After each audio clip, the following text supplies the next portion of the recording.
Fúcia, bom dia, boa tarde, boa noite. Aqui é Narras Dórradas e hoje eu vou conversar contigo a respeito de por que Mabon não é celta e por que nós não celebramos o equinócio de outono nas práticas célticas. Se tu não é inscrito ou inscrita neste canal, já bate o dedinho aqui no inscreva-se e toca o sininho para receber notificações de vídeos como esse. E para participar de mais conteúdos, votações e interações, me acompanha lá no meu Instagram, @teufeiticeiro, tudo junto. Mas vamos ao que importa no vídeo de hoje, que é falarmos a respeito de Mabon.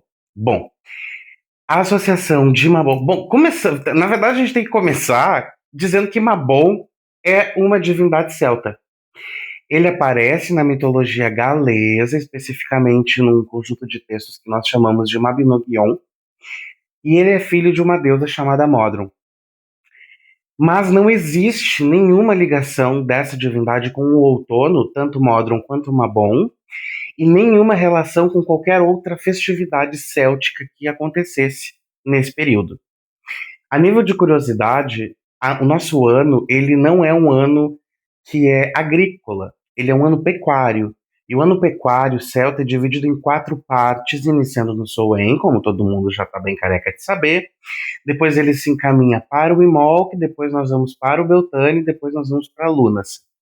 Então, se nós formos fazer uma associação dos nossos festivais pecuários com as celebrações agrícolas astronômicas, nós vamos ter, então, o Soen como inverno, o Imolc como primavera, o Beltane como verão e o Lunasa como outono. Isso não é uma invenção minha, isso está nos textos preservados lá da Idade Média, então isso já é uma concepção bem antiga. Mas afinal de contas, como é que se associou Mabon com outono?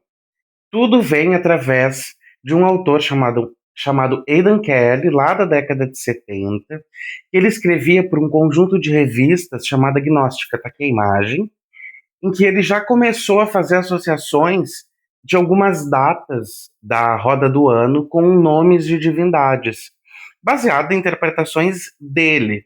E isso foi absorvido e bem-vindo na comunidade pagã, neopagã daquele período, e ele escreveu no seu livro, que está aqui também, pela primeira vez, aparece, então, em um livro, a associação de Mabon com o equinócio de outono, porque o autor entendeu que no mito, onde Mabon é sequestrado da sua mãe Modron, e ele é sequestrado com 3 noites de vida e mantido preso por um período que não é definido, não é dito qual é o período, e ele é resgatado muito tempo depois, lá pelo rei Arthur e pelos seus cavaleiros.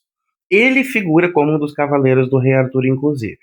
Não é o rei Arthur do ciclo arturiano mais tardio. É um proto-rei Arthur, digamos assim, que aparece no Mabinogion. É o mesmo, mas não é exatamente o mesmo, isso é papo para outro momento. Que se tu quiser, a gente pode conversar sobre isso aqui no canal. Deixa teu comentário aqui embaixo, dizendo que tu quer que eu fale mais sobre esse rei Arthur mitológico, esse rei Arthur ali da Idade Média, que já se misturou com outras figuras.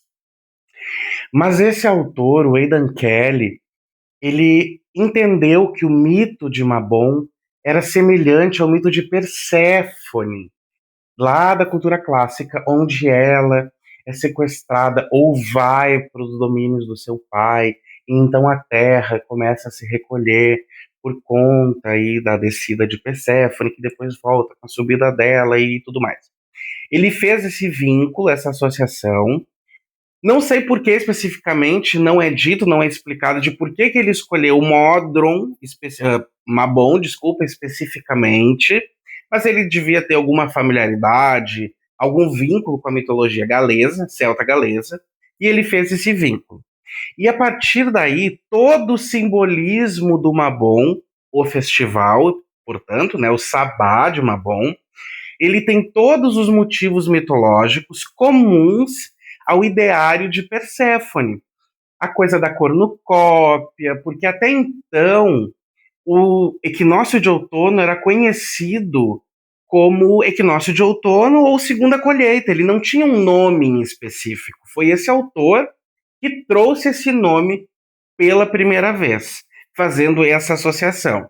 Então nós aqui do mundo celta não celebramos equinócio de outono, porque o nosso outono já aconteceu, ele acontece no hemisfério sul em fevereiro, ali nos primeiros dias de fevereiro, ou no hemisfério norte em agosto. Dia 1º é a data oficial, né? Mas nós temos aí algumas alterações no calendário ao longo da história em que a gente perde ou ganha 11 dias, dependendo do ponto de vista. Mas quais as reflexões que são importantes para nós aqui do mundo celta fazermos, ou tu, que é uma pessoa que estuda, tem curiosidade sobre o paganismo, o mundo celta também fazer, é de que, apesar de ser muito recente, ter sido trazida por um único autor, foi muito abraçado pela comunidade de um modo geral e virou uma verdade, né? Uma coisa que é difundida, as pessoas chamam por esse nome e não tem problema nenhum. E a nível de curiosidade, tem muitas pessoas que chamam Meibon. Eu não sou o tipo de pessoa que se incomoda com pronúncia, mas como tem gente que frequentemente vem aqui no meu canal dizer que a pronúncia tá errada, a pronúncia de Mabon é essa mesmo, Mabon. O nome dele é oriundo de Maponos, onde onus é um sufixo, né, um pedaço da palavra que surge para identificar divindades. Então nós temos Maponos, que vira Mabon, Ap Modron. Então, o Mabon, filho de Modron, ok? E nós não temos essa celebração porque a gente já fez ela já aconteceu. O significado, os simbolismos, mitemas, todos relacionados a esse período do ano estão presentes dentro do imaginário do Lunasa. E é por isso que Mabon não é uma prática que nós tenhamos. Sabia dessa curiosidade? Comenta aqui embaixo se tu já tinha ouvido falar disso e também ideias para vídeos futuros. Fique com os deuses, os espíritos e os antepassados. Até a próxima. Tchau, tchau.